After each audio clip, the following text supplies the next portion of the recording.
जय श्री राम, राधे राधे। पंडित मनीष त्रिपाठी की तरफ से सभी भक्तजनों को गुरु पूर्णिमा महोत्सव की हार्दिक शुभकामनाएं। आज हम चर्चा करने जा रहे हैं गुरु पूर्णिमा का इतिहास। हम गुरु पूर्णिमा क्यों मनाते हैं उसके बारे में जानेंगे। गुरु पूर्णिमा का इतिहास क्या है? हिंदू पंचांग के मुताबिक हर साल आषाढ़ माह की पूर्णिमा को गुरु पूर्णिमा का पर्व धूमधाम से मनाया जाता है। ऐसी मानता है कि इस दिन महर्षि वेदव्यास का जन्म हुआ था, इसलिए व्यास पूर्णिमा भी कहा जाता है।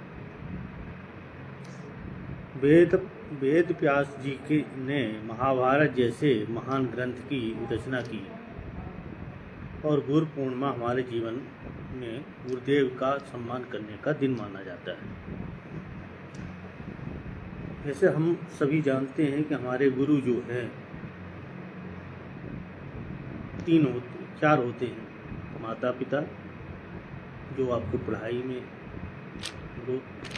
जो आपको पढ़ने लिखने में आगे बढ़ाता है। दूसरे गुरु होते हैं जो आपके व्रतबंध के समय होते हैं, जो पंडित व्रतबंध में व्रतबंध होता है, जिसका बोलना जाए तो व्रतबंध के समय पंडित जो गायत्री मंत्र वगैरह देते हैं वो भी गुरु माने जाते हैं। तीसरे गुरु जो आपके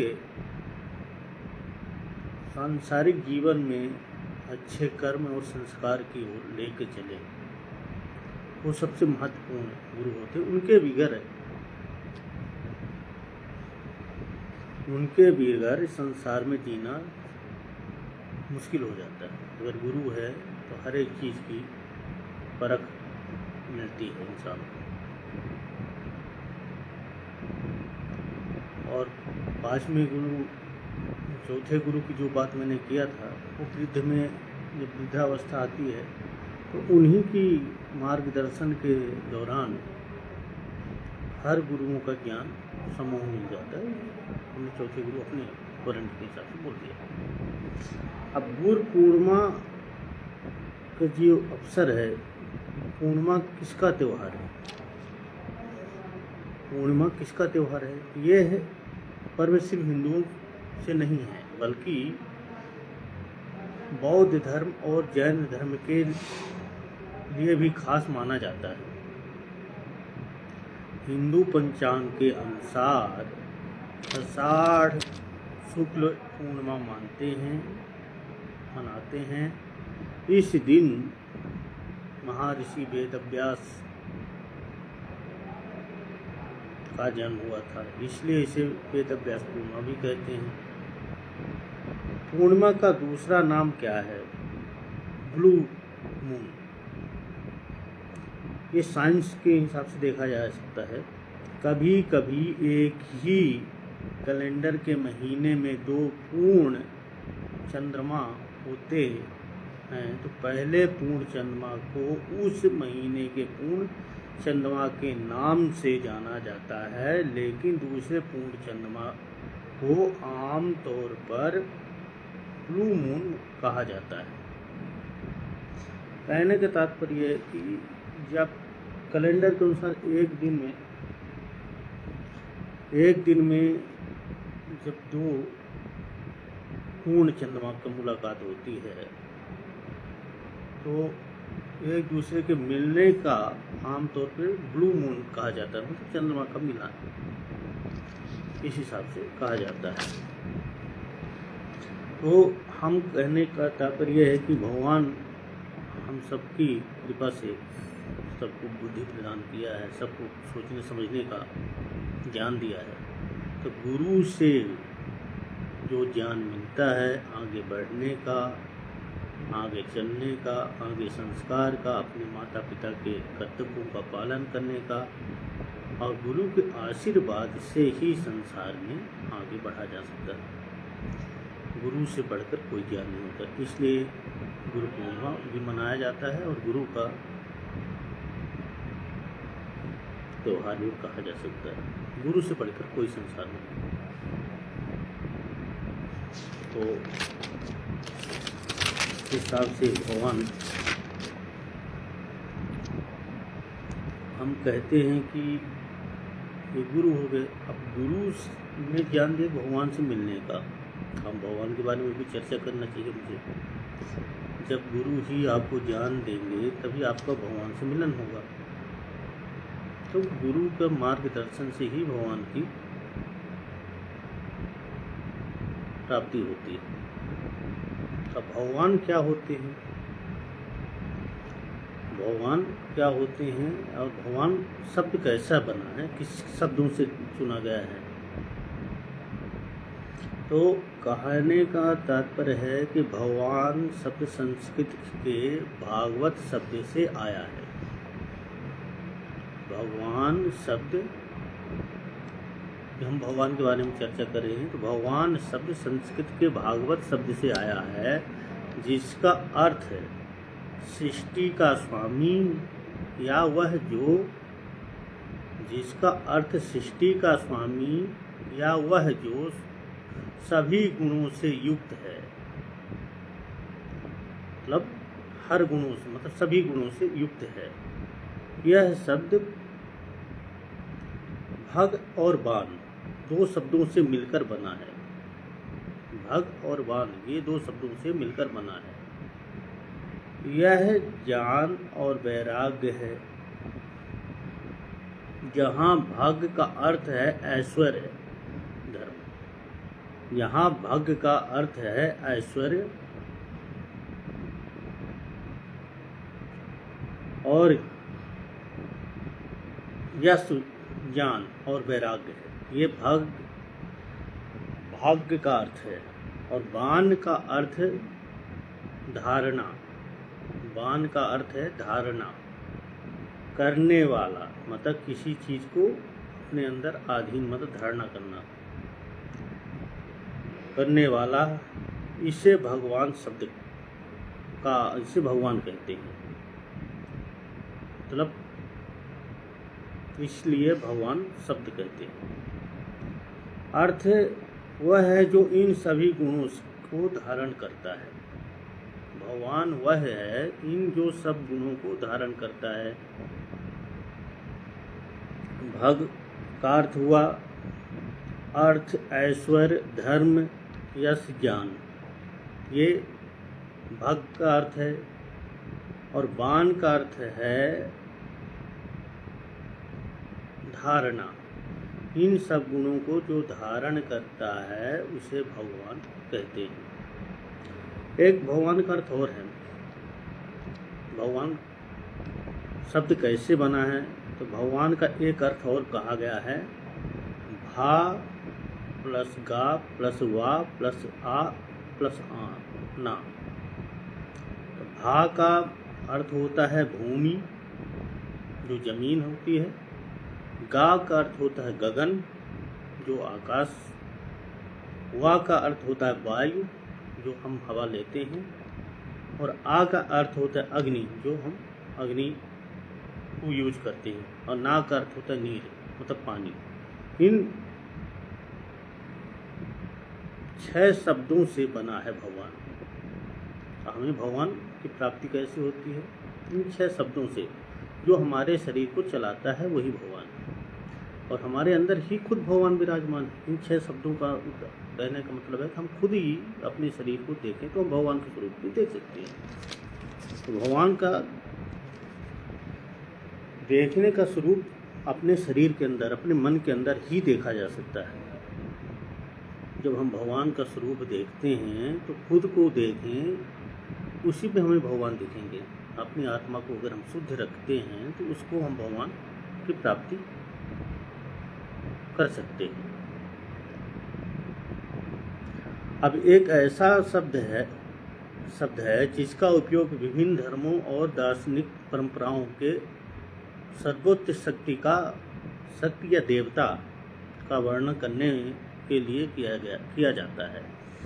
यह शब्द संस्कृति से लिया गया है, जिसका अर्थ वह है जो सभी ऐश्वर्य, मतलब भगवान का ही एक वर्णन और है, जिसका अर्थ वह है जो सभी ऐश्वर्य का स्वामी है। भगवान मतलब सभी ऐश्वर्य के स्वामी भी हो सकते हैं। भगवान को आमतौर पर ब्रह्मांड का निर्माता या शासक और पालन माना जाता है। ये भी कहा जा सकता है। भगवान को आमतौर पर ब्रह्मांड का निर्माता, शासक, पालक माना जाता है। कुछ लोग भगवान को एक व्यक्तिगत देवता के रूप में भी देखते हैं। हम किसी भी प्रतिमा को स्वरूप मानकर भगवान के व्यक्तिगत रूप से देखा जा सकता है, जबकि अन्य इसे एक निराकार सर्वव्यापी, अन्य व्यक्ति जो है एक निराकार सर्वव्यापी शक्तिमान मानते हैं। अब भगवान के बारे में कुछ सामान्य विचार भी हैं। हम लोग बोलते हैं भगवान के क्या विचार हो सकते हैं। तो भगवान के सामान्य विचार के तौर पे अगर देखा जाए तो सृजनकर्ता, भगवान सृजनकर्ता, मतलब भगवान को ब्रह्मांड और सभी जीवित जीवों का निर्माता माना जाता है, मतलब सृष्टि के रचयिता। शासक भगवान के स्वरूप है। पहला है सृजनकर्ता, दूसरा है शासक, तीसरा है पालक, चौथा है सर्वशक्तिमान, पांचवा है सर्वज्ञान और छठवां है सर्वव्यापी। अब इनके भावार्थ के तौर पे अगर देखा जाए तो भगवान सृजनकर्ता का तात्पर्य है भगवान को ब्रह्मांड और सभी जीवित चीज़ों का निर्माता माना जाता है। दूसरा है शासक का मतलब ये हुआ कि भगवान को ब्रह्मांड का शासक माना जाता है, जो सभी चीज़ों को नियंत्रण करता है। ब्रह्मांड का मस्तक है। आपको शासक करना मतलब आपके शरीर का ही वर्णन है ये। पालक, भगवान को सभी जीवित चीज़ों का पालन माना जाता है, जो उनकी देखभाल करता है, मतलब पालन, जो आपकी खुद की देखभाल करे, आप अपनी देखभाल करते हैं, वो भी माना जाता है। सर्वशक्तिमान, भगवान को सर्वशक्तिमान माना जाता है, जिसके पास असीमित शक्ति, मतलब आपके अंदर असीमित शक्ति है, हर एक चीज़ को करने की शक्ति आपके अंदर है, उसको असीमित शक्ति के तौर पे भी अपने अंदर ही है भगवान, उसी का वर्णन। सर्वज्ञ, भगवान को सर्वज्ञ माना जाता है, जो सब कुछ जानता है, मतलब हम सब कुछ जानते हैं, अपना भला बुरा गलत सही सब चीज़ का निर्णय हम खुद ही ले सकते हैं, मगर हम माया में घिरे रहते हैं ना। सर्वव्यापी, भगवान को सर्वव्यापी माना जाता है, जो हर जगह मौजूद है, मतलब हर जगह, मतलब हमारे हर पल हर क्षण में, हर मन में, हर शरीर के अंदर भगवान हमारे मौजूद हैं।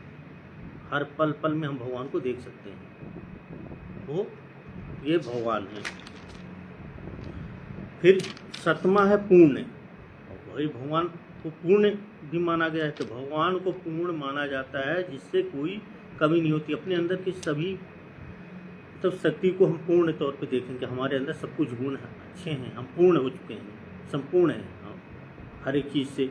अनंत, भगवान को आठवां भी अनंत, भगवान को अनंत माना जाता है, जिसका कोई अंत नहीं, मतलब किसी कार्य का अंत नहीं, मतलब हम कोई कार्य करते हैं उसका अंत नहीं। अंत कहने का मतलब कि भगवान की पूजा करना, भगवान की आराधना करना, इसका कोई अंत नहीं है, अनंत चलता है। अब इसी चीज़ को हम अन्य धर्मों में भी देखते हैं, तो विभिन्न धर्मों में भगवान को विभिन्न नाम से जाना जाता है। अब हिंदू धर्म में भगवान को कई रूप में पूजा जाता है, जैसे कि त्रिदेव ब्रह्मा विष्णु महेश, ये हिंदू धर्म में पूजा जाता है।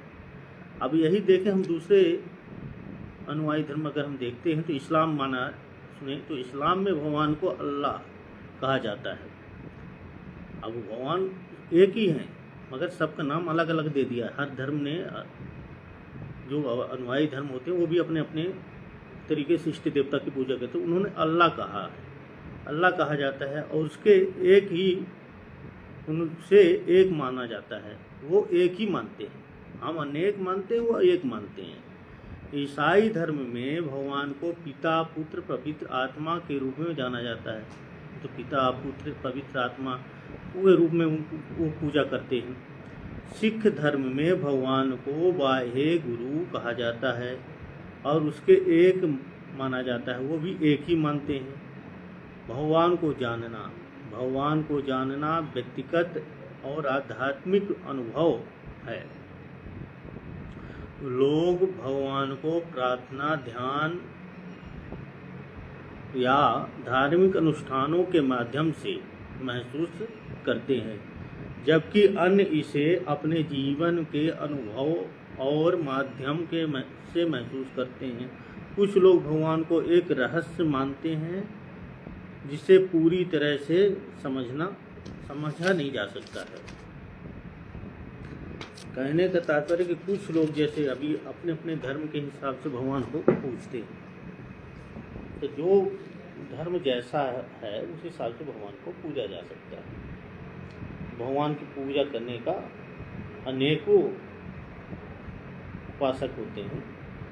कुछ धर्म अपने तरीके से उपासक करते हैं, जैसे कि इस्लाम धर्म में एक ही माना गया है, और ईसाई में पिता पुत्र और पूर्ण आत्मा जीवात्मा माना गया है, और सिख धर्म में बाह्य गुरु को माना गया है। मतलब हिंदू धर्म में अनेक प्रकार से भगवान को पूजा जाता है। हमारे धर्म में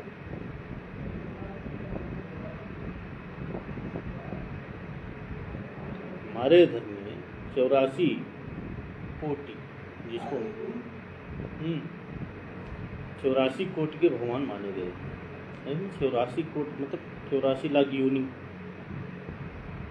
अब योनि जितनी आत्मा है शरीर में, मतलब जितने जीव जंतु हैं 84 लाख हैं। उस योनि को भुक्त कर इंसान का रूप मिलता है।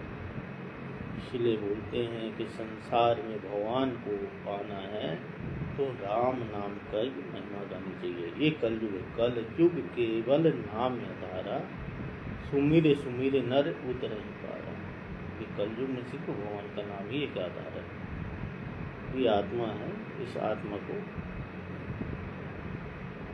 परमात्मा तक ले जाने वाला एक ही नाम मात्र का सहारा है, श्री राम नाम।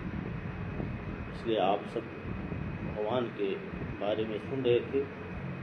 अपनी छोटी सी बात मैंने रखा। आज बुद्ध पूर्णिमा का त्यौहार है। आप सभी भक्तजन अपने अपने गुरु की पूजा करें, और गुरु से बढ़कर संसार में कोई नहीं है। गुरु नहीं होगा तो भगवान नहीं मिलेंगे। भगवान की प्राप्ति गुरु के थ्रू ही होती है, इसलिए गुरु को पूज्य माना गया है। इस संसार में गुरु ही सर्वश्रेष्ठ है। गुरुर् ब्रह्मा गुरुर् विष्णु गुरुर्देवो महेश्वरा, ये गुरु का।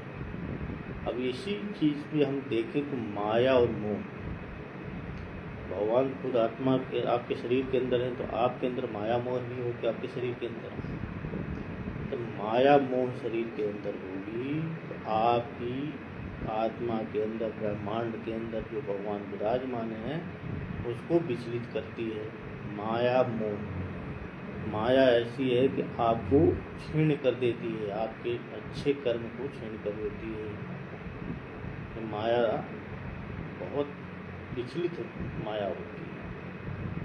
मन कहते हैं कि हर क्षण मन बदलता है, हर पल मन बदलता है। मन को समझना इंसान के बस की बात नहीं है। जो मन को समझ लिया, माया को समझ लिया, वही भगवान को प्राप्त कर सकता है। और जो मन और माया को नहीं समझा तो भगवान की प्राप्ति नहीं कर सकता। आप मंदिर में जाते हैं, वहाँ भी माया से गिर जाते हैं। तो आप अपनी माया मन को चंचल करते हैं। माया के नाम से भगवान के कृपा को पाने के लिए आपने एक नारियल प्रसाद चढ़ा दिया, मिठाई लड्डू वगैरह जो भी चढ़ाया, आपको माया, आपके पास माया है तो आप सोचो भगवान को प्राप्ति कर लेंगे।